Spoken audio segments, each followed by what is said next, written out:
Hi, and welcome back to another mobile update on Plastic Models by a Regular Dude. Take two. Started recording this a few minutes ago, and when I looked at the screen, I noticed I was getting this really cool kind of glamour shots look, you know, all fuzzy, you know, all awesome looking. Discovered that I had a big old thumbprint right over my lens of my selfie camera. So anyway, yeah, so here's the deal. Just wanted to do a quick little update and talk about something else. The update is I've got my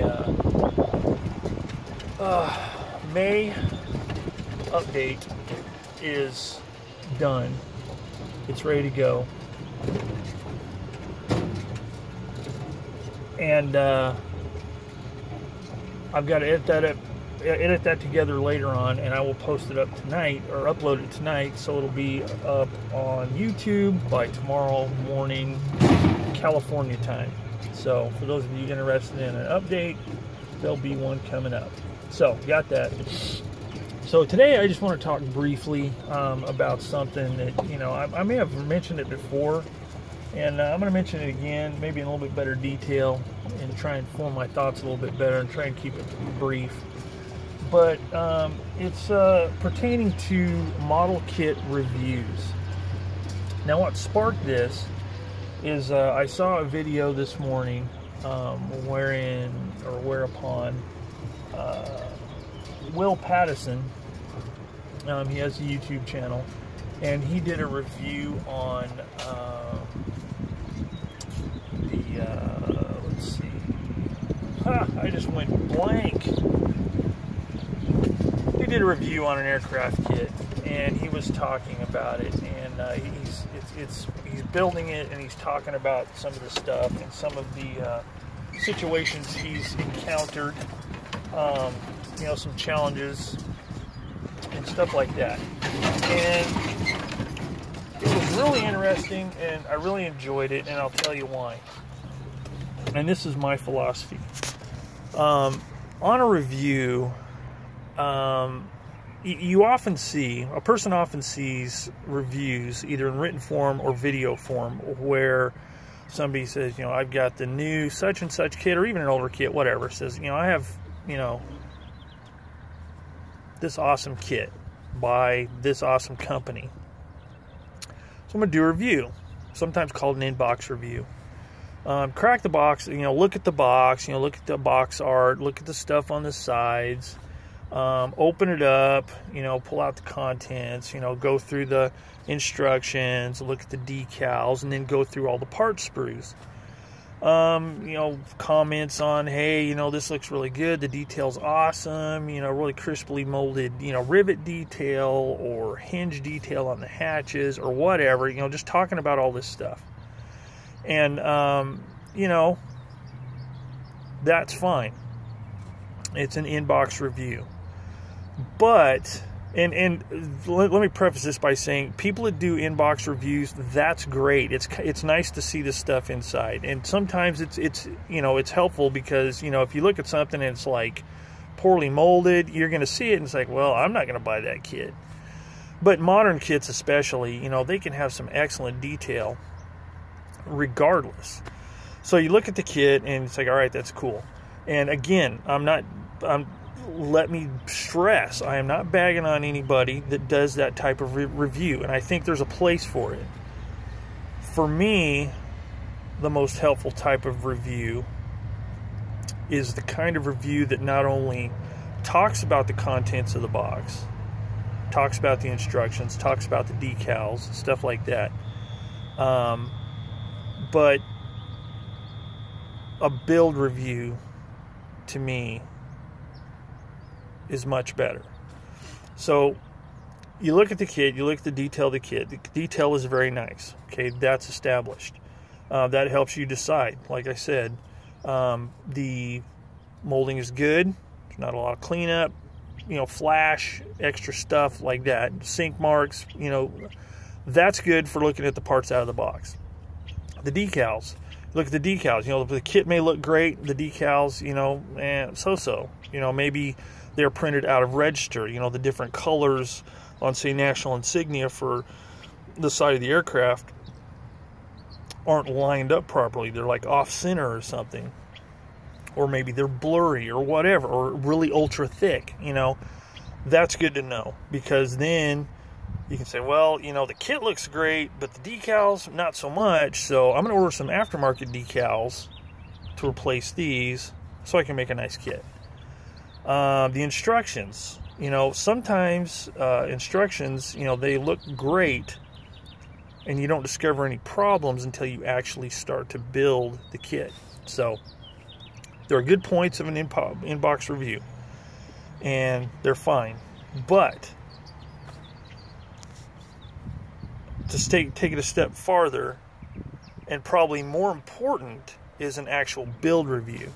Now, there's all kinds of printed, well, I say printed, text build reviews online, different, you know, modeling websites, and forums and stuff like that, you know, like build blogs on forums or on people's websites or whatever.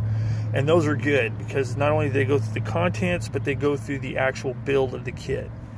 What cracks me up, and this is a point of contention for me, and I don't think I would never do this myself, but it's when people review a kit in the box without building it and give it highly recommended rating or something like that.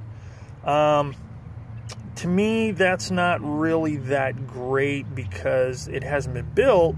Highly recommended, it's like, oh, sweet, you buy the thing, and then when you start putting it together, it's, you know, horrible or very difficult or whatever. Okay, so those kind of reviews, I take with a grain of salt. You know, I don't take the recommendation until I've seen the thing built.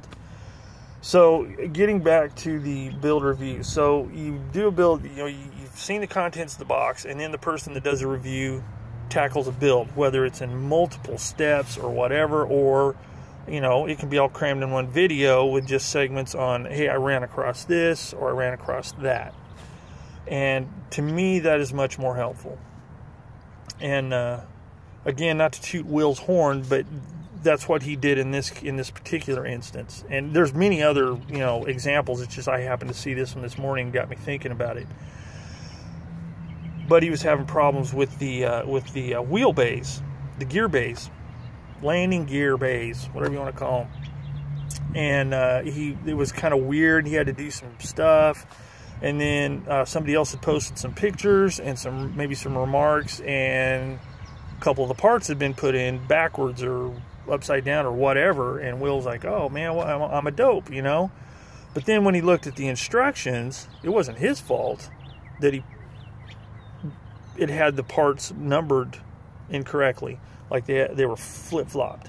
Like a part that was supposed to be on the right side, the instructions showed on the left side, and vice versa. So it kind of screwed things up. So that's where a build review comes in handy. It's like, okay, I'm building this thing, and I found this. These parts need to be flip-flopped.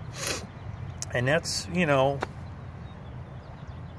a lot of people get burned out about that. And just to play devil's advocate here, I mean, you look at some of these instructions, there's a lot of parts and a lot of numbers. And, you know, if there's a mistake, yeah, it's lame, and maybe they could do a better job at you know, putting the instructions together and catching that kind of stuff, but it's going to happen. So that's where test fitting comes into play. But, you know, so what I'm getting at here is, you know, an inbox review, while it's okay and it's good and it's got its place, I guess, to me, the best type of review is looking at the contents of the box, maybe briefly, and pointing out any glaring problems or some things that are like especially nice, but move on into the build portion of the kit.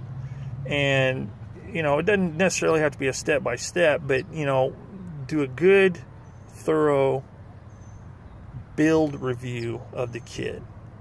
then that way, whenever the kit is all done, you can look at it and say, this was great, this was great, this was iffy, this needed to be changed. You know, the fit of the fuselage was perfect, but the wings were kind of wonky, and I had to do this to make it look better. Or, you know, whatever had to be done. And then, you know, it's like, you know, the build went spectacularly, everything was great, I got it painted up, but the decals, not so hot. So I changed to some other decals. And another thing that's important too, and that's why I mentioned stuff like, you know, I mentioned Will's video, is I believe you should give credit where it's due. If you didn't come up with something on your own, cite your source. You know, it's like, oh, you know, looky here, you know, this part was screwed up and blah, I figured it out. It's like, well, you know, yeah, you can do that. I mean, and people will figure stuff out on their own. But if you get it from somebody else, you know, give them some props. You know, say, hey, look, you know, I was going through here, found this problem, and this person said, you know, hey, I ran across the same problem. This is what I did to fix it. Say, all right, well, Joe Bob showed me, you know, on an email, or I saw on Joe Bob's website how to fix this particular thing. So you might want to reference this, you know, to see how it's done. You know, give credit where it's due. That's my point. So, you know, really that's it. And those are the kind of reviews I prefer to try and do myself. And, you know, I've got a long ways to go on my videos to get them tightened up and all this kind of stuff. I'm working on it, I'm getting there slowly, but that's what I like to do when I do a review, man. I may crack open a box and say, hey, you know, this is what's in the box.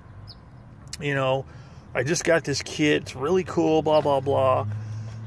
If I don't do a build on it right away, I'll probably mention, it's like, you know, this is going to be coming up on a future build real soon. So, you know, stay tuned so you can see my further thoughts on it. I don't want to just do an inbox review and say, okay, there you go, it's a great kit, buy it, and then stick it in the stash and it sits there, you know, and gets sold in the yard sale after I die. So, you know, that's basically it. To me, I'm just, you know, voicing my opinion that, you know, to me, the best kind of reviews are not only the stuff in the box, but the actual build. And those are the type of reviews I want to do. You know, I want to talk about a box, you know, what's in it, what's on the box, whatever. You know, talk about all that, but then do a build on it. Say, you know, after seeing everything in the box, and now that I've got it together, in my opinion, this is a great kit. Watch out for this, or this. Maybe get some new decals. But, you know, try and make it helpful, because, you know, just knowing what's in the box isn't as helpful as an actual build review. And again, I'm going to say, people that do in-box reviews are not knuckleheads. They're not useless. They do serve a purpose, and they are helpful. It's just, it's nice to not only know what's in the box, but to know how it all goes together. So that's pretty much it. That's my less than 15-minute update, mobile update, so I'm pretty stoked with that. So, you know, stay tuned. I'll have my May workbench update coming up tomorrow morning, so stay tuned for that. And as always, thanks for watching Plastic Models by a Regular Dude and listening to my rambling. At least it's nice outside today. It's not as hot as it was yesterday, so I thought, hey, I'm going to do this and see what's going on. So, as always, questions, comments below, suggestions, beratings, whatever you want to put in the comments, go ahead. Just, you know, if it gets too crude, I'll probably eliminate it. But anyway, that's it. So thanks for watching, and I will catch you all next time.